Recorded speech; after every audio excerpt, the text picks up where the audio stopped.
Chitrakoot jail में मेराज अहमद उर्फ मेराज की हत्या की स्क्रिप्ट पिछले साल सितंबर में ही लिख गई थी। यह दावा रविवार को मेराज के बड़े भाई और रेलवे कर्मचारी रहे अब्दुल कलाम खान ने की है।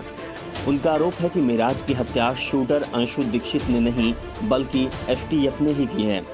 मेराज 2 दशक से लाइसेंसी असलहे रखता था। उसका फर्जीवाड़ा अचानक उजागर होता है और फिर हार्ड कोर क्रिमिनल हुए बगैर ही उसे अचानक वाराणसी से चित्रकूट जेल शिफ्ट कर दिया जाता है। फिर अचानक एक दिन वह मारा जाता है। मेराज यदि अपराधी होता तो उसके जनाजे में पूर्वांचल और प्रदेश नहीं बल्कि पूरे प्रदेशों में हजारों लोगों की भीड़ न उमड़ती। मेराज ने कहा था कि अब जेल जा रहा हूं तो यह तय है कि हत्या हो जाएगी।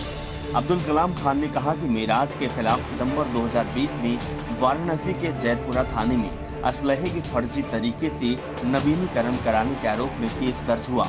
जिसने असलहे के नवीनीकरण का कागज बनवाया था उसके खिलाफ पुलिस ने आज तक कार्रवाई नहीं की।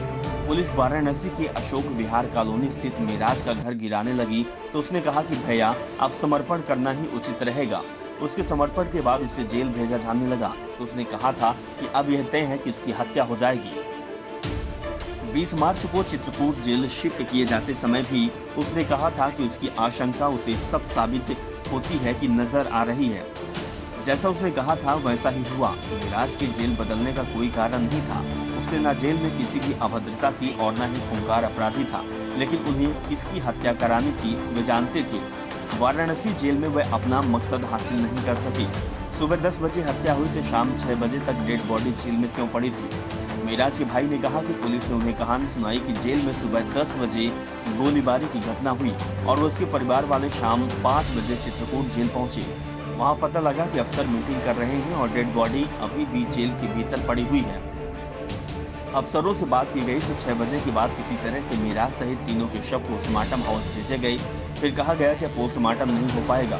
फिर प्रयास किया गया तो रात 2:30 बजे पोस्टमार्टम शुरू हुआ। अगले दिन सुबह 6:30 बजे डेड बॉडी सौंपी गई। फिर पुलिस रास्ते भर लोकेशन पहुंचती रही। अब्दुल कलाम ने बताया कि गाजीपुर जिले में सैदपुर पहुंचते ही एम्बुलेंस के आगे पीछे पुलिस की गाड़ी लग गई। जिसका कारण पूछा गया तो कहा गया कि सुरक्षा के मद्देनजर ऐसा किया गया। बताइए भला कितनी हास्यास्पद बात है जिसे जेल की सलाखों के पीछे सुनियोजित तरीके से मार डाला गया। उसके शव की सुरक्षा के लिए पुलिस की 5 जीप लगाई जा रही है। 2003 में मायावती के सामने बीएसपी में शामिल हुआ था मेराज 2003 में वाराणसी के सारनाथ में बीएसपी अध्यक्ष मायावती के सामने उनकी पार्टी में समर्थकों के साथ शामिल हुआ।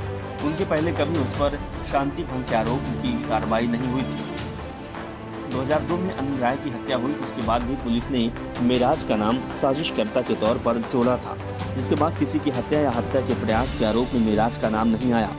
अब्दुल कलाम खान ने कहा कि हिंदू से मुस्लिम धर्म अपनाने वाले हम लोग गाजीपुर जिले के महम गांव में चौधरी परिवार के वंशज कहलाते हैं।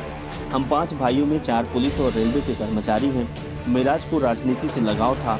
कई साल से पिछली बार वह ग्राम प्रधान हमारे ही खानदान से चुना जाता रहा। वाराणसी पुलिस के डोजियार के अनुसार मेराज के खिलाफ वाराणसी रायबरेली में 14 मामले दर्ज हैं।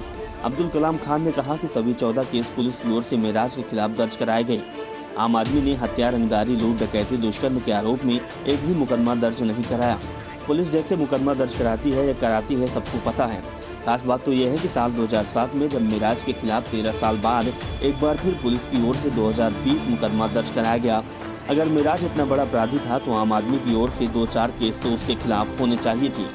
अब्दुल कलाम खान ने कहा कि जिंदगी और मौत ऊपर वाले के हाथ में है। मेरे भाई की जिंदगी इतने ही दिन की थी और मौत के एक बहाने उसे सबसे दूर कर दिया गया। हमें सिर्फ ऊपर वाले की अदालत पर ही भरोसा है। देर भले ही होगी लेकिन इंसाफ जरूर करेंगे। हम और किसी के सामने हाथ नहीं फैलाएंगे कि हमारे साथ न्याय कीजिए। हमारा जो नुकसान होना था उसकी एक जीवन भरपाई नहीं हो सकती। अगर न्याय, प्रशासन और शासन नाम की चीज होती तो मेराज की हत्या जेल की सलाखों के पीछे नहीं बेरहमी से न होती। मुख्तार का मैनेजर कहने लगा कि बताइए मेराज की संपत्ति कहाँ है। मेराज का जो विधायक मुख्तार अंसारी के गिरोह में मैनेजर और करता धरता बता रहे हैं वे लोग खुदा के वास्ते हम पर रहम करें या फिर सामने आकर यही बताएं कि मेराज ने कहां कहां संपत्तियां बनाई, उसके घर कहां कहां है और कितने बैंक बैलेंस छोड़कर गया है और कितनी जमीन कहां खरीदी है। उन्होंने कहा कि गांव आकर भी लोग पता कर सकते हैं कि क्या कहीं मेराज ने 2 ईंट रखवाई है या कहीं कोई खेत खरीदा है। हमारे समाज में कहा जाता है कि जो धरती छोड़कर चला जाता है उसके बारे में दुष्प्रचार नहीं किया जाता, इसीलिए अब मेराज को भी बख्श दिया जाए।